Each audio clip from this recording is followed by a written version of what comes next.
मंदिर तोड़ना है राजन तो कर मन घट. The sky crackled with a divine warning as lightning and thunder shower rained down upon Aurangzeb's entourage.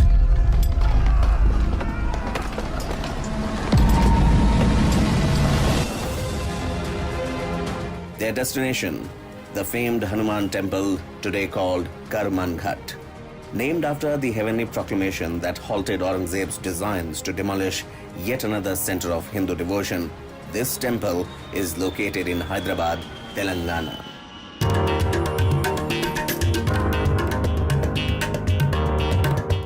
The story of this temple begins in the 12th century AD, predicted to be in the year 1143, when a king of the Kakatiya dynasty went hunting and after a while took rest beneath a tree.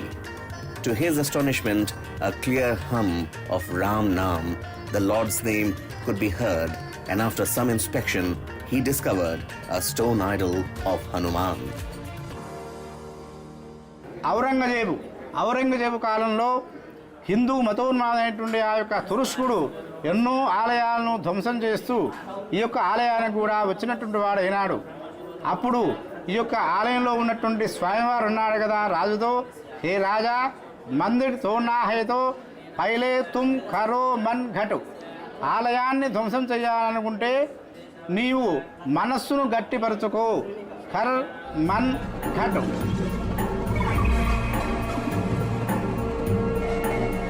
The name of this temple comes from that mysterious declaration, Karman Ghat.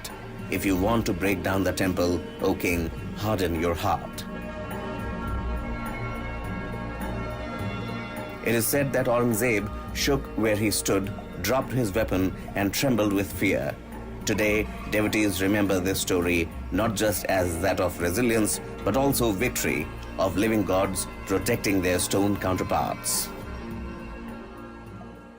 మనస వాచ కర్మన త్రికరణ శుద్ధిగా వచ్చి ఒక భక్తునిగా వచ్చి నన్ను కొలుచుకోవాల్సిందిగే తప్ప నన్ను కానీ ఆలయాన్ని కానీ భక్తులు కానీ ఏమీ చేయవలనేటువంటి అర్థంలో ఆ రాజుగారికి చెప్పేటువంటి కల్లా అప్పుడు ఆ రాజుగారు అంటాడు కదా, ఔరంగజేబు నీ దగ్గర సత్యం ఉంటే నీ యొక్క సత్యాన్ని చూపించు అని అంటాడు. అప్పుడు ఈ యొక్క స్వామివారు తన మహిమను బ్రహ్మాండమైనటువంటి ఆకాశమంతా ఎత్తుగా బ్రహ్మాండంగానే ఆ యొక్క స్వామివారు తన నిజస్వరూపాన్ని చూపించేటువంటి కల్లా అప్పుడు ఆ ఔరంగజేబు ఇక్కడ దేవుడు ఉన్నాడు, సత్యం అనేటువంటిది ఉన్నది, ఒక శక్తి ఉన్నది, ఇక్కడ స్వామివారు స్వయంగా స్వయంభూగా ఉన్నాడు, కాబట్టి నేను నమస్కరించవలసిందే తప్ప ఈ ఆలయాన్ని ఈయనను ఎవరిని నేను ధ్వంసం చేయలేను అని నమస్కరించి వినమ్రంగా ఆ విధంగా ఔరంగజేబు విడిపోయడం జరిగింది.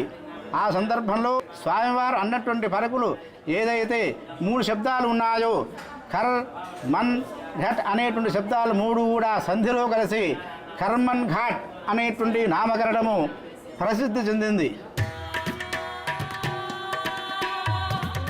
This Devasthanam, as locals call it, is the holy seat of Dhyan Anjaneya, the form of Hanuman who is meditating Anjaniputra. ఈ మందిరం చరిత్ర చాలా గొప్పది, విశిష్టమైనది. ఎందుకంటే కొన్ని సంవత్సరాల చరిత్ర కలిగిన మందిరం ఇది. మేము గత చిన్నప్పటి నుంచి మేము ఇదే ఏరియాలో పుట్టి పెరిగాము. ఈ మందిరం గురించి మేము చాలా మందికి చాలా విశిష్టతను మన ధాన్యాంజనేయ స్వామి ఆశీస్సులతో చాలా మంది ఉన్నత స్థాయిలో ఉన్నారు, ఉన్నత స్థాయిలో అధిరోహించారు. కాబట్టి ఈ మందిరంలో ఏ అనుకున్నా కానీ ఏ విశిష్టత ఏది మనం కోరుకున్న కోరికలను ఖచ్చితంగా మన స్వామివారి అనుగ్రహంతో ఖచ్చితంగా తీరుతుంది.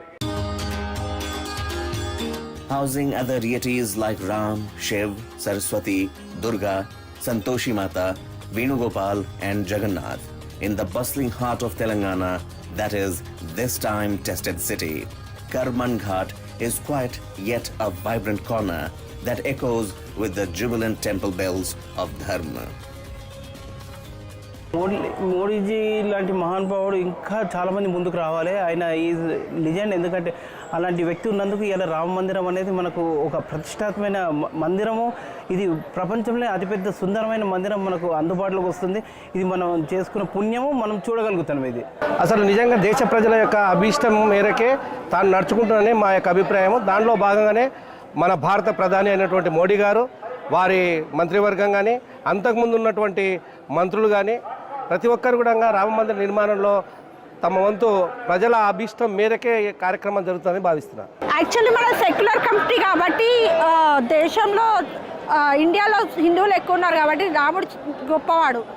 అండ్ బీజేపీ కూడా చాలా కష్టపడుతుంది, మోడీ చాలా కష్టపడుతున్నారు దేశంలో ప్రచారం చేయడానికి, ఇండియా మొత్తం ఒకటిగా చేయడానికి చాలా కష్టపడుతున్నాడు. అన్ని చోట్ల రాముడి గురించి గొప్పగా చెప్తూ. So, this was Karman Ghat Hanuman Devasthanam, tucked away in a timeless corner of an urban jungle.